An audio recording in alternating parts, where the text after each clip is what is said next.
एकादशी जो कार्तिक मास के शुक्ल पक्ष में आती है और जिसे देव उठावनी एकादशी के नाम से भी जाना जाता है। ये वही एकादशी है जो चातुर्मास के बाद आती है और चातुर्मास के आरंभ में जब देवशयनी एकादशी होती है तो शास्त्रों के अनुसार और मान्यताओं के आधार पर भगवान हरि विष्णु गहरी निद्रा में सो जाते हैं। भगवान हरि विष्णु निद्रा मग्न हो जाते हैं और संसार का सारा कार्यभार अन्य देवी देवता ब्रह्मा जी, शिव जी और भगवान हरि विष्णु की माया चलाते हैं। देव उठावनी एकादशी ही वही दिन है जिस दिन जप तप दान पूजा पाठ करके भगवान को उठने के लिए प्रार्थना की जाती है कि हे प्रभु उठिए, जागिए और संसार का कार्यभार संभालिए। एकादशी के बाकी नियम तो वही हैं जैसे हर एकादशी में होते हैं, जैसे स्नान, दान, नाम, जप, तप, हवन, पूजा, आराधना, परिक्रमा, व्रत यानी 5 कर्मेंद्रियां, 5 ज्ञानेंद्रियां और 11वां मन। किंतु ये सब होने के बावजूद यह एकादशी एक मुख्य एकादशी मानी जाती है, यानी बाकी सभी 24 या 26 एकादशियों में आने वाली एक मुख्य एकादशी है। 24 एकादशियां जो एक वर्ष में होती हैं और अगर किसी वर्ष में अधिक मास यानी पुरुषोत्तम मास हो तो उसमें 2 एकादशियां ज्यादा होती हैं। जैसे 2023 में पुरुषोत्तम मास आया और उसमें 2 एकादशियां ज्यादा यानी कुल 26 एकादशियां थी। हमारे ग्रंथों में ऐसा वर्णित है कि प्रत्येक एकादशी की रात को जागरण करना चाहिए। अगर पूरी रात जागरण न कर सकें तो कम से कम 2 बजे या फिर अर्धरात्रि यानी 12 बजे तक तो जागरण करना ही चाहिए और यह समय प्रभु के कीर्तन में, नाम में, जप में, गायन में, नृत्य में लगाना चाहिए। एक और बात, शास्त्रों में ये भी निहित है कि इस दिन और इस रात को श्री राम रक्षा स्तोत्र का पाठ करने का अत्यंत महत्व है। अगर आप पूरा राम रक्षा स्तोत्र न भी पढ़ सकें, अगर सिर्फ यही बोलेंगे राम रमेति रामेति रमे रामे मनोरमे सहस्त्र नाम ततुल्यम राम नाम वरानने। एक बार दोबारा सुनिए, राम रमेति रामेति रमे रामे मनोरमे सहस्त्र नाम ततुल्यम राम नाम वरानने। अगर श्रद्धा पूर्वक सिर्फ इसी का पाठ किया जाए तो भी विष्णु सहस्त्र नाम और पूरे राम रक्षा स्तोत्र के पाठ का फल मिलता है। यह पंक्तियां श्री राम रक्षा स्तोत्र में भी आती हैं। एकादशी के दिन और रात को मुख्य मंत्र जिसको हम सब जप सकते हैं और जपना चाहिए वह मुख्य महामंत्र है ओम नमो भगवते वासुदेवाय। कोशिश कीजिए, प्रयत्न करिए, याद रखिए कि सारा दिन आप जो भी काम कर रहे हैं, चाहे वो आपके घर की जिम्मेवारी है, गृहस्थी के काम हैं, अपने परिवार की जिम्मेवारियां हैं, उनका निर्वाह करते करते मन में ओम नमो भगवते वासुदेवाय का जप करते रहें, हरि का स्मरण रखें, अपनी 5 कर्मेंद्रियों, 5 ज्ञानेंद्रियों और 11वें मन इनका निग्रह करें, इनको अपने बस में रखें ताकि इनसे कोई भी ऐसा काम, ऐसा कृत्य, ऐसा दोष ना हो जो कि हमारा व्रत किसी भी तरह से खंडित कर दे। अगले दिन द्वादशी के दिन व्रत का पारण भी वैसे ही किया जाता है जैसे बाकी एकादशियों में होता है। हो सके तो किसी ब्राह्मण को भोजन कराइए, दान दक्षिणा दीजिए और प्रभु का धन्यवाद कीजिए कि हे प्रभु, आपने मुझे इस काबिल समझा, मुझे इतनी शक्ति दी, इतनी भक्ति, ऐसी बुद्धि, ऐसी क्षमता दी कि मैं आपका व्रत रख सका या मैं आपका व्रत रख सकी। प्रभु, मुझसे जो भी भूल चुकी हो उसको माफ कीजिएगा और मेरा व्रत स्वीकार कीजिएगा। मेरे घर में, परिवार में, कुटुंब में हमेशा सुख शांति, धन धान्य आपकी कृपा से बने रहें और मेरे पूर्वजों और पितरों की आत्मा को सद्गति मिले। ऐसा कहकर अपने व्रत का पारण कीजिए और प्रभु नाम में फिर से लग जाइए। ये तो आपको याद ही होगा कि देवशयनी एकादशी कब थी।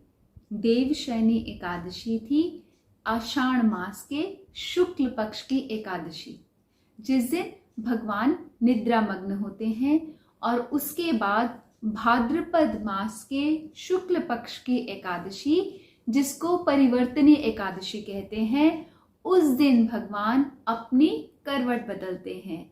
और फिर कार्तिक मास के शुक्ल पक्ष की एकादशी, जिस दिन भगवान जागते हैं, उन्हें उठाया जाता है, जिसे देव प्रबोधिनी एकादशी कहते हैं। यानी आषाढ़ मास के शुक्ल पक्ष की एकादशी, भाद्रपद मास के शुक्ल पक्ष की एकादशी और कार्तिक मास के शुक्ल पक्ष की एकादशी। एक में भगवान सोते हैं, दूसरे में करवट बदलते हैं और तीसरे में जागते हैं। यूं तो भगवान कभी सोते नहीं, किंतु अगर शास्त्रों की माने तो जब देवशयनी एकादशी होती है तब शास्त्र सम्मत है कि मनुष्य को अपनी जो सर्वप्रिय वस्तुएं हैं, जैसे कुछ विशेष प्रकार के भोजन, व्यंजन, कुछ विशेष प्रकार के पहनावा या फिर कोई भी अन्य चीज, उसका त्याग कर देना चाहिए और तप करना चाहिए। पूरे चातुर्मास में अगर मनुष्य ब्रह्मचर्य का पालन करता है और भूमि पर शयन करता है तो उसके द्वारा अर्जित किए गए पुण्य का बखान तो किया ही नहीं जा सकता। यूं भी जो हमारे दिन या हमारे 4 महीने जिसे चातुर्मास कहते हैं, वो ब्रह्मा जी का या देवलोक का एक क्षण मात्र भी नहीं है। और अगर हम आम भाषा में इसे समझें तो जैसे हमने पलक झपकाई, इतने समय से भी कम समय में देवलोक का या ब्रह्मा जी का या विष्णु जी का चातुर्मास निकल जाता है, क्योंकि ब्रह्मा जी का एक दिन युगों के समान होता है।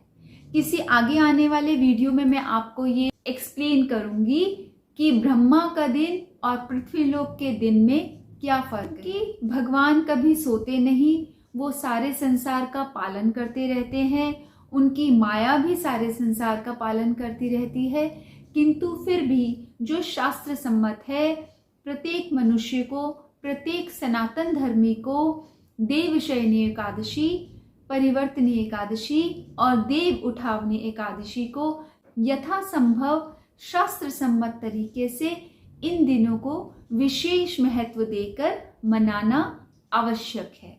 जब भी आप अपने घर में या मंदिर में भगवान को जगाने का कृत्य करें तो याद रहे, जगाते हुए उनका भगवान नामोच्चार, स्तोत्र पाठ, शास्त्रों का पाठ, भगवत चर्चा, हरि नाम कीर्तन, नगाड़े, ढोलक, शंख, घंटा, मृदंग और वीणा आदि का उपयोग करके कीर्तन करते हुए, हरि नाम लेते हुए भगवान को जगाना चाहिए। अगर संभव हो तो जब आप भगवान को उठाएं तो इस मंत्र का उच्चारण भी कर सकते हैं।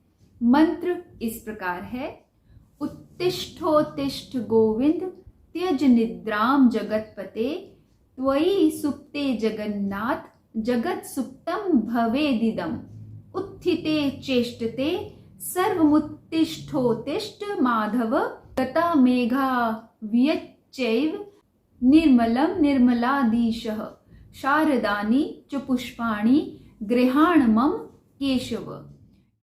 उत्तिष्ठोत्तिष्ठ गोविंद त्यज निद्रां जगत्पते, त्वयि सुप्ते जगन्नाथ जगत् सुप्तं भवेदिदम्, उत्थिते चेष्टते सर्वमुत्तिष्ठोत्तिष्ठ माधव, गता मेघा वियच्चैव निर्मलं निर्मलाधीशः, शारदानि च पुष्पाणि गृहाण मम केशव।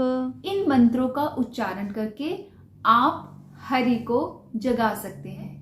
इस मंत्रोच्चार के साथ आप भगवान को सम्मान पूर्वक, आदर पूर्वक, श्रद्धा पूर्वक जगाइए। जगाकर उनको स्नान कराइए, उनका षोडशोपचार विधि से पूजन करिए और उनको भोजन कराइए। तत्पश्चात भगवान की आरती करें। भगवान, ऋषि, अन्य देवी देवताओं और उनके भक्तों का स्मरण करके भगवान को भोग लगा के पंचामृत, चरणामृत और प्रसाद का वितरण करें। शास्त्रों की माने तो भगवान को जगाने के बाद, उनको भोग लगाने के बाद जहां पर भी आप रहते हैं, जिस मोहल्ले में, जिस नगर में, जिस ग्राम में, भगवान की एक पालकी सजाएं और वह नरवाहक रथ होना चाहिए। यानी उस पालकी रथ को कोई नर, कोई मनुष्य वाहक बन के चलाए, तो जितने भी कदम वह मनुष्य चलता है उसको यज्ञों का फल प्राप्त होता है।